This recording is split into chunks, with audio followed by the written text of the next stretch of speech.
Welcome to Gift of Life, the Organ Transplant Podcast. These are the stories of those who have received, given, and who are waiting for the gift of life, organ transplantation. Now here's your host and heart and kidney recipient, BJ Odom. Welcome to Gift of Life, the Organ Transplant Podcast, where we explore the extraordinary world of organ transplantation. I'm your host, BJ Odom, with a heart transplant in 2015. That's right, makes me now 22 years out. Also a kidney in 2015. Each week, we share inspiring stories and introduce you to remarkable individuals sharing their own transplant stories. Be sure to support us by leaving that 5-star review and subscribing on your preferred podcast platform. But that review, very, very important for us. Have a transplant story to share yourself or comments about the podcast? We would love to hear from you at giftoflifepodcast@gmail.com. Again, that's giftoflifepodcast@gmail.com. And don't forget to connect with us on Facebook. Gift of Life, the Organ Transplant Podcast. This week, episode 54. How many times have you went furniture shopping and walked out with a chair, couch, and a kidney? Okay, so it didn't exactly happen that way. But this is one incredible story of a friendship that turned into a saving grace for Dayna Cohen to receiving a life-changing kidney transplant from her living donor, Rowland. Well, now he sells real estate, but back then, he was a furniture salesman. We'll get this complete story coming up next on the Gift of Life podcast. Welcome to the podcast, Dayna. This is one incredible story, and I'm just going to let you start it out by telling us how your story actually began. I had gone to the doctor for some regular blood work, and I had been sick for a little bit. They did my blood work like 3 times because she didn't like how my kidney numbers were. And she sent me to a nephrologist, and he did it twice. And then he came back that my kidney function was at 12%. You know, I thought everything was good because he was joking around. And then all of a sudden he's like, going to send you to Atlanta to get tested for a kidney transplant. And I was beyond, I heard nothing else that he said that day. But that was the first I knew about it. That was in April of 2022. And I was totally shocked, and took a while for me to tell people, you know, they'd be able to semi-deal with the whole set of news. Yeah, because now, how long were you on dialysis, if I may ask? Or did you go on dialysis right away, or was that? No, actually, I went to Piedmont in June, and they had said, you know what? Actually, I don't remember. I was on dialysis for about 20 months. I can't remember if we started it. They gave me the catheter, the PG catheter. We never used it until October. So I had it there, you know, so that would be ready. They thought I was going to need dialysis a lot sooner, but we didn't use it until October. And then I was on dialysis for 20 months. Now I'm going to move along because I know we have Jake on the line too. But first I want to say now, because he was your donor, living donor. Now, when did you first start looking for donors there? I started probably over that summer. They kept telling me to start looking, and I was scared too. But I had put it out there. I did a website and a Facebook page, and kept updating it and stuff to see if people would get tested. And what's funny is I had met Jake when I went to go furniture shopping back in October of 2021. And then we just hit it off, became fast friends because he was going to visit New York. And he said, "Are you from New York?" And I'm like, duh. And then, we talked about, I always try to say no, born and bred in Savannah, but I'm never going to get away with that. And we just became fast friends. It was just weird. And by the time I left the store, we were Facebook friends, and he was following my story. And, you want to take the part of it, Jake? Yeah, sure.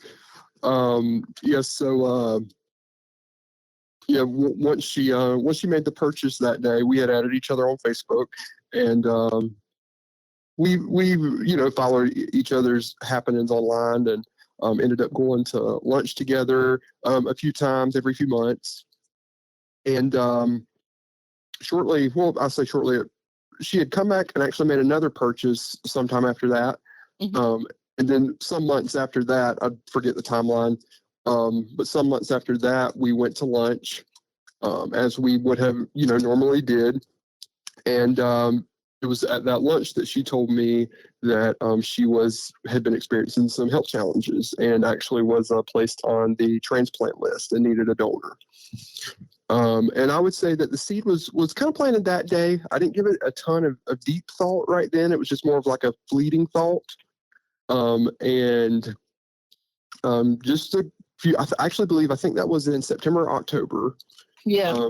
And that December, I was actually in New York. From that first trip, I kind of made it a yearly tradition. And while I was in New York, I was scrolling on social media and saw that she had shared her donor website, which had all the information. So I just randomly clicked on it and was reading through, and I saw on her website that we had matching blood types. So it was kind of at that moment that it became less of a fleeting thought and more of, okay, I'm going to do this. And from there, I pursued testing. Now, let me ask you this. Had you ever thought of organ donation, or were you that familiar with it until you met Dayna? Or is it just that's when you kind of like, oh, what's this all about? Or what? How did you, was it like an epiphany that all of a sudden you said, I'm going to do this? Or was it a lot of thought? Pretty much. I mean, yeah, it was that one moment, and I was like, okay, we'll do this. I had no prior knowledge of anything to do with organ donation. So everything that I've come to learn was after I had already decided that I wanted to donate. Okay, Dayna, now did he keep this a secret from you until he found out that because I know with HIPAA laws, sometimes, you need. Yeah, they don't tell. No, I was at the point, I was hitting rock bottom because dialysis was really getting to me. And, I had never heard anyone that was getting tested for me because they don't tell you. I knew one or two people, but they were disqualified for health conditions. And Jake can keep a really good secret. And he did not. Yeah. He never told me, never said a word. And then he actually did not, he told, I think, his sister and maybe one of his friends, but he didn't tell anybody. And then one day in February, he called me and made an excuse to stop by to pick something up. And now we've never been to each other's houses. We just never really knew. I didn't even have him in my regular contacts. We were just messaging on Facebook. And he came over and he sent me a text, and it turned out I was having trouble reading it because I had just come home from dialysis. And he finally was like, "Can you read what I sent you?" And, it took a while. It was a little funny because I couldn't make sense of it. And then I'm like, wait a second. How does my chart know that we know each other and that we're compatible? And he's like, oh my God. He's like, because I just spent the past 7 weeks getting tested. And I just the heat rose from my legs to my head. And I'm just going, no, you can't do that. And he's just sitting there with this grin on his face. He's like, well, I'm doing it. And it was mind-boggling that, somebody would do that for me, think enough about me to do it. Now, and, I was just going to say, by my side to do the whole thing. Now, obviously, Jake, you discussed this with your family. What was their first reaction, if I can ask? Well, so they had as much knowledge about organ donation as I did. So their first reaction was, hello, this is crazy. What are you doing? But by that point, so I told Dayna before I told anybody in my family, for the same reason is I didn't want to get everybody worked up over something that may not even happen. So we, first we had to determine that I was a direct match. So as soon as we determined that, which was about 7 weeks of testing, and and I told Dayna, I told my parents, and by then I had all of my questions answered by the transplant team. I knew all the statistics, I knew the risks, and I was able to kind of tell my parents that as I was telling them. So, I was able to answer all their questions. So I was, they got on board quickly. Yeah. Yeah, that's good. They're amazing. They're so supportive. And like I always say, I didn't just get a kidney. I got an extended family because they've just been so supportive. And his dad did say that when Jake makes up his mind, it wouldn't matter what anybody says because he's very stubborn and he's going to do what he's going to do. So now go through the testing because, we have a lot of, people that have had transplants, but the testing is pretty thorough. That's why you said it took almost 6, what did you say? Yes. It took a couple months? It took 6 or 7 weeks. His testing was 6, yeah. And they told me that he did it, in one of the quickest, he was approved, one of the quickest people they've ever seen because he was, good with going. A lot of people put off some of the testing because he got a fun, physical. Like they checked every single thing on him, which, they had to make sure that he was healthy. And what's good about this also, and luckily, there was nothing wrong with Jake, but I've talked to a lot of people that were, waiting for a donor and they had a donor and they went through the testing and then they would find out something seriously in the testing was wrong with them. And so, they weren't able to donate, right. but they learned, that they had this problem and they got it fixed before, it became a monstrous, fatal problem. So it's a good thing. The testing is amazing. That's one of the things that, I've actually, said to people, you get tested, it's like a free physical. And if there's something wrong with you, and you might not have had any symptoms or anything, but, you're going to find out. And it's, it's a good thing. Lots of good things come out of this. So, it was great. But Jake, they said he was above average in health. Good deal. So now, I was great. Now, Jake, and you can be honest here, and I know Dayna will appreciate that. Now, as the process was going on, and we're getting closer to surgery day, did you have any doubts that came into your mind, or was it full steam ahead the whole way? It was. I mean, for me, it was full steam ahead. I had and I've told this before, but the only time that it ever got a little rocky was we had surgery. So we ended up with 2 surgery dates. So we had it scheduled for the first time. Went and even did the week before, did our pre-op, testing and everything. Surgery was scheduled for the following week. We had all our travel arranged, hotels booked, that sort of thing. And then they ended up having to cancel it due to, more, those are issues that came up. And that was, the kind of let the wind out of our sails. And that was in July. We didn't even have, we didn't end up having surgery until our first surgery was May. Oh, I'm sorry. Yeah, the first surgery was May. May 31st.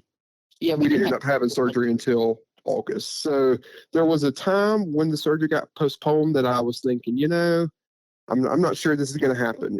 But not because I didn't want to participate. It just, we were both having doubts that the surgery would even happen. But I chose to, try and be strong and stay positive because Dayna was really having it rough during that. So I tried to, be supportive for her.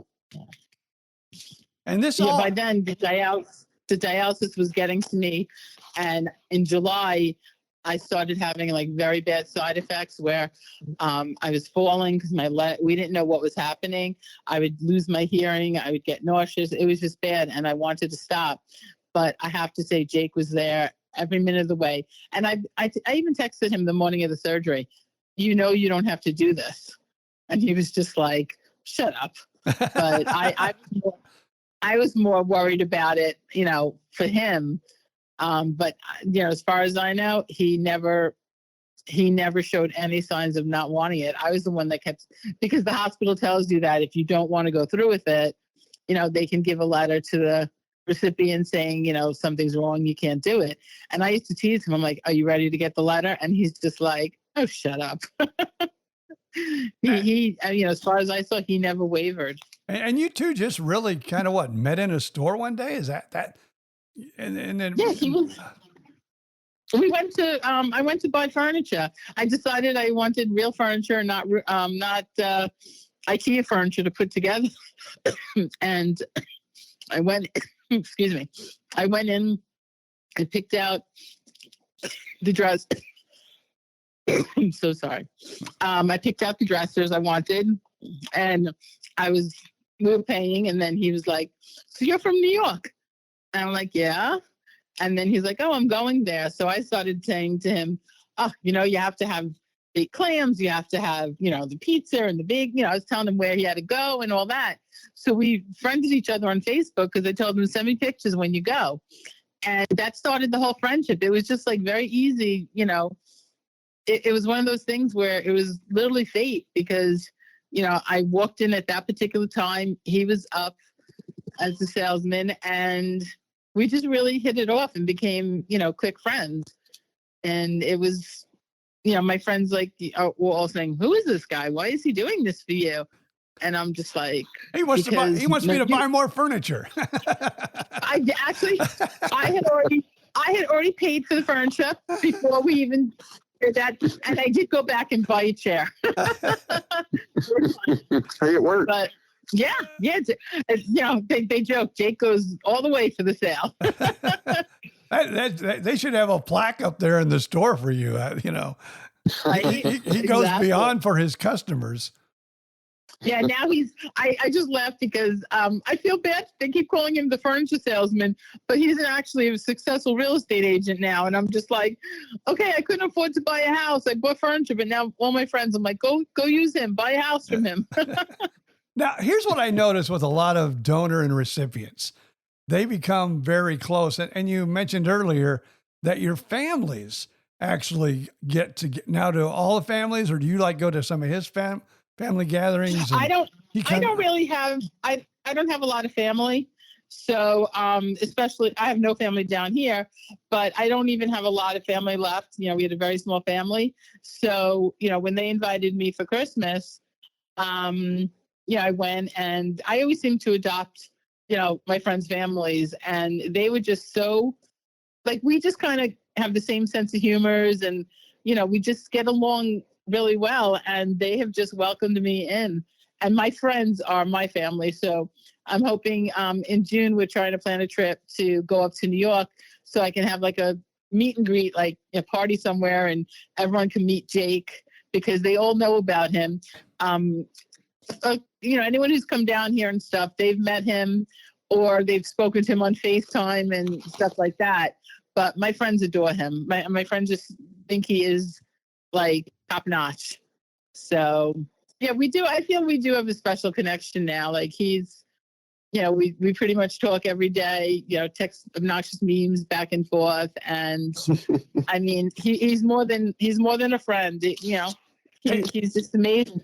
Hey, Jake, I need to ask you this because they say, I guess I would have to ask Dayna this because they say, a lot of times when you get a transplant, sometimes you'll take on the some traits of your. That. Now, are you talking more, more Georgian and less New Yorkie, or? Oh, hell no. Oh, no. That'll never happen. That will never happen. But yeah, we joke about that. About, do I feel any different? I personally think, I wanted to get some of his organizational skills and things like that, but instead my sarcasm has gotten so much better. I was doing pretty good there, but I think, we're both kind of sarcastic. So I think that, I've gotten that part of him, which is amazing. now, Jake, how do you feel knowing that your kidney is inside Dayna and it's helping her to, live a better life? It's it's a real kind of surreal feeling. I mean, I could say a funny response to that. That was my first initial thing, but I mean, on a serious note, it's surreal. That's the only word I can come up with. And now I get to, we just saw each other last week, and she's getting around like a normal human, and it's just it's amazing. I bring him, when my friends send me stuff, I bring him food from New York. And I'll get free food forever. So that's oh yeah. We can't wait to everyone to see him, because we're going to fatten him up with all the New York food. Yeah. It's, for me, it's like some days I'll be just thinking, and I'm like, I have someone else's, body part in me, but it's like we said, the only word to really say it's surreal, but like I don't like really feel different, and it's hard to put into words, but because I've never had trouble. It started working before they even closed me up, and it's almost like it was meant to be. Well, awesome news. And I'm not going to get into this because I don't know what your ages are. I don't know how close you are in age, okay. or if you got if you got girlfriends, boyfriends. I don't know any of that stuff. No. Okay. Let me tell you. We were at the hospital for pre-op, and we were with his mom and a friend of mine, and we were trying to decide what to get for lunch. And hospital food's not so good. So the lady, we all made up our minds, and we're looking at Jake, and the woman behind the register says, "Ma'am, what can I get for your grandson?" And I was like, okay. And everyone's laughing. So technically, I am kind of old enough to be his grandma.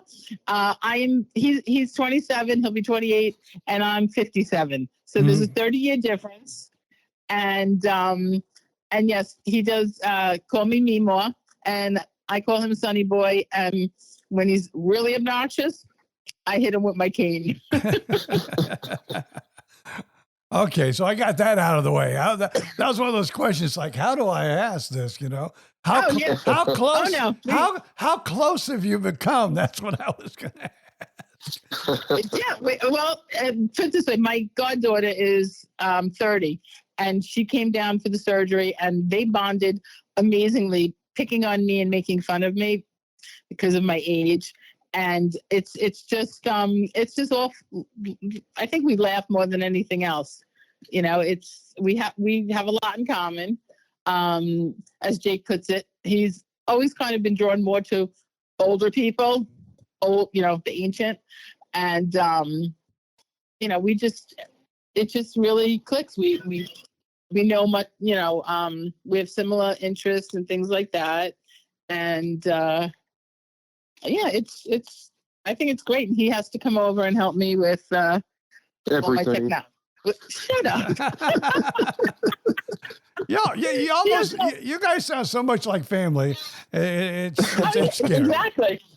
So, he comes over, and it's like, I'm like, I don't know how this. I don't know what to do with this, and he's like, 1, 2, 3, it's done, and then I'll call him. How do I do this? And he's just like. All right, fix the TV because she don't know how to work the remote. Like things you do for your grandma. So Jake, what would you tell someone out there that is maybe not even thinking about donating an organ to someone? What are your thoughts, and what would you let's say you run into somebody and goes, "Oh, somebody I know needs a kidney," and what would you say to them? I would say, I think most people think that they are, either not capable or wouldn't be a good fit to do something, like donate an organ. And I would say that more often than not, you would be, and that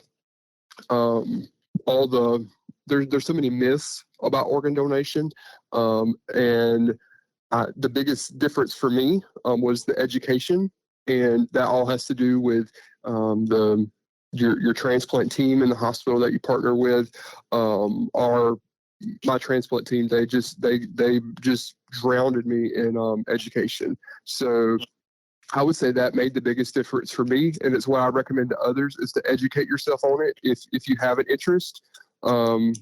Obviously, put that you're an organ donor on your driver's license.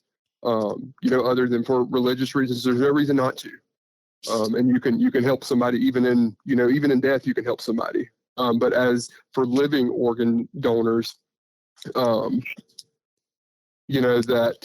you are educating yourself and discovering all the resources out there that can help living organ donors. There are a plethora, both local, state, and federal, financial resources available to organ donors. I personally didn't spend one penny from my own pocket during the entire from the beginning of testing until post surgery, all due to programs that are available.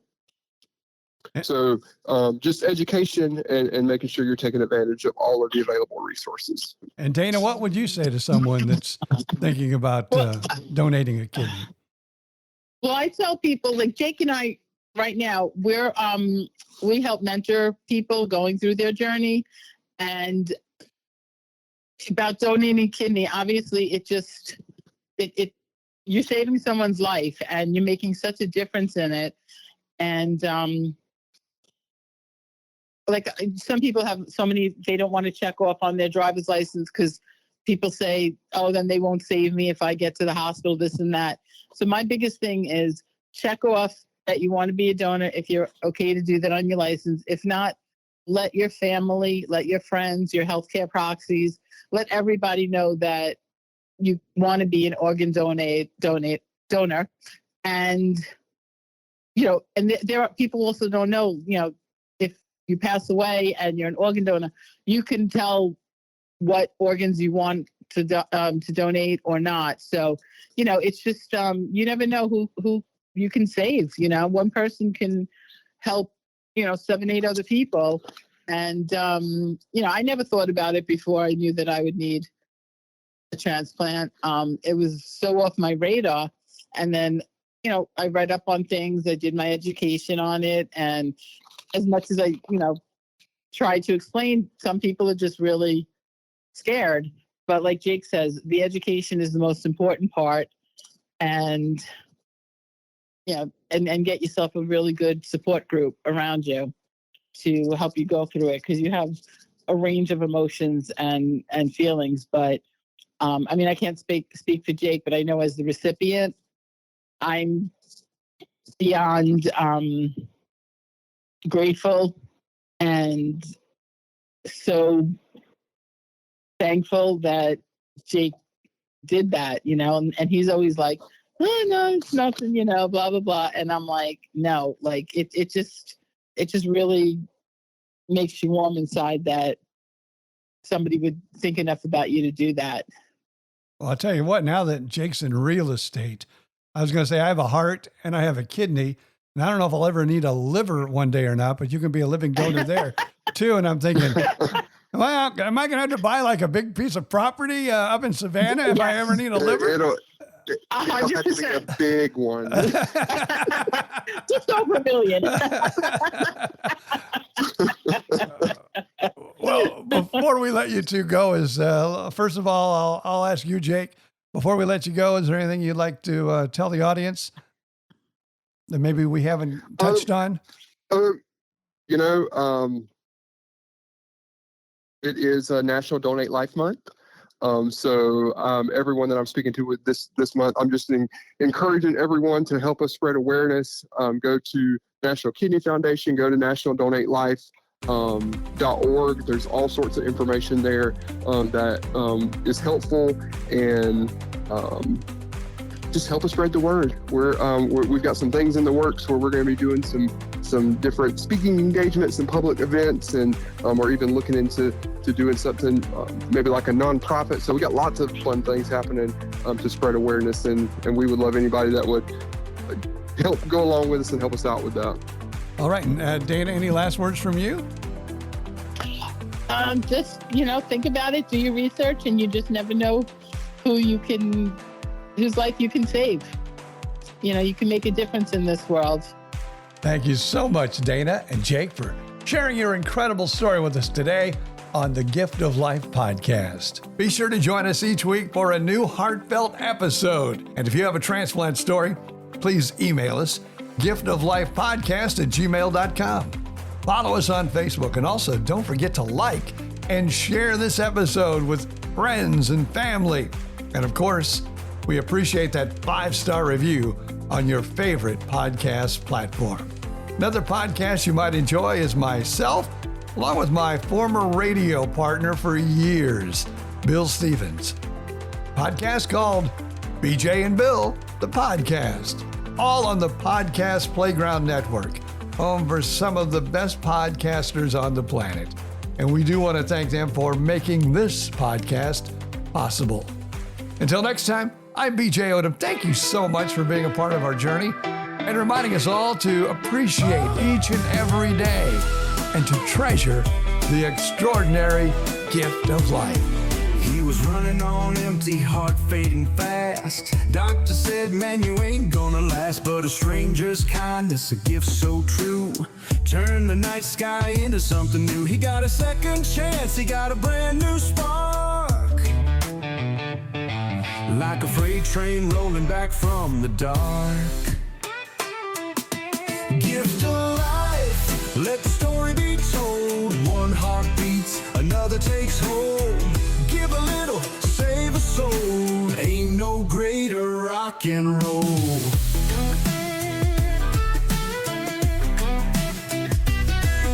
"15 years later, the road got rough. The fight ain't over when the climb is tough. Needed a kidney, the race was on. Another hero stepped up, kept him strong. Every breath he takes is a tale of hope. One life saved, another can cope. Gift of life, let the story be told. One heart beats, another takes hold. Give a little, save a soul. Ain't no greater rock and roll.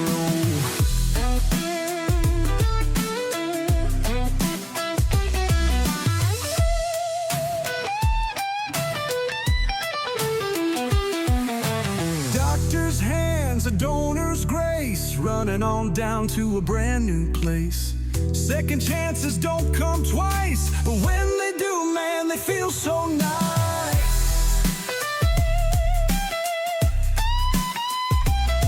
So let's spread the word, let the people know. One yesterday lets a miracle grow. You don't need wings just to save a man, just a little love, a helping hand. Gift of life, let the story be told. One heart beats, another takes hold. Give a little, save a soul. Ain't no greater rock and roll. BJ still rocking, still standing tall, thanks to the ones who gave it all. Gift of life, hear the sound. Pass it on, pass it down. The Gift of Life podcast, hosted by BJ Odom. Listen now.